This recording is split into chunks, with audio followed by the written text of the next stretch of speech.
Today we're making a hot brisket Oaxaca grilled cheese sandwich.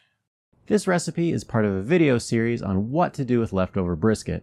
Now you may not have that problem, but I always make a little bit extra so that way I can savor the flavor from all that hard work of making the brisket and make it last in some other meals.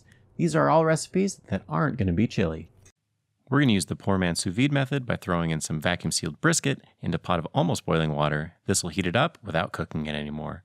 At the same time, we're going to get our grill ready by getting a half a chimney of charcoal lit and putting it in the barbecue grill. Of course, we're going to need our grill grate, and then the next step is to put on our griddle pan. Next, we're going to use some of the rendered beef fat from this brisket, and we're going to put it on the griddle pan to make a nice nonstick surface. If you're interested in doing that, I'm going to show you how in another video in this series of how to render the beef fat from your trimmings.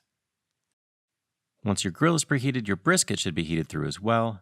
I'm using some of the meat from the point, which I think adds a really nice rich flavor. We chop it up into bite-sized pieces before we add some of the other ingredients like chipotle peppers, which I don't touch with my fingers, and then we add a teaspoon of chili powder and a teaspoon of cumin.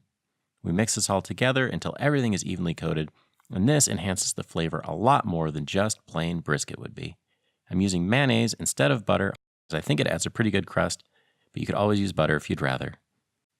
I was lucky enough to find Oaxaca cheese at my local grocery store, but if you can't find it, you can always use mozzarella instead.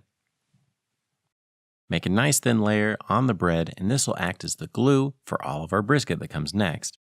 Now you can add a little bit, or you can add a lot depending on your preferences.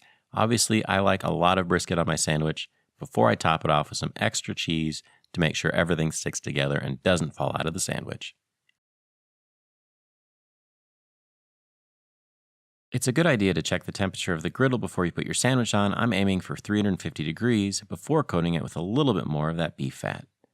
Put your sandwich right there in the center and make sure you turn it around about halfway through on each side so it cooks evenly. And when it's the color that you want, go ahead and flip it over.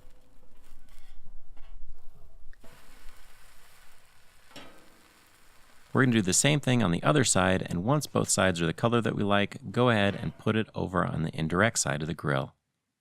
The cheese isn't quite melted yet, and so we're going to take off that griddle pan since we won't need it anymore, and the next time we see it, all that cheese will be nice and melted. Every good sandwich is cut diagonally so you can maximize the cross-section and show off that beautiful cheese pull when you put it on the plate.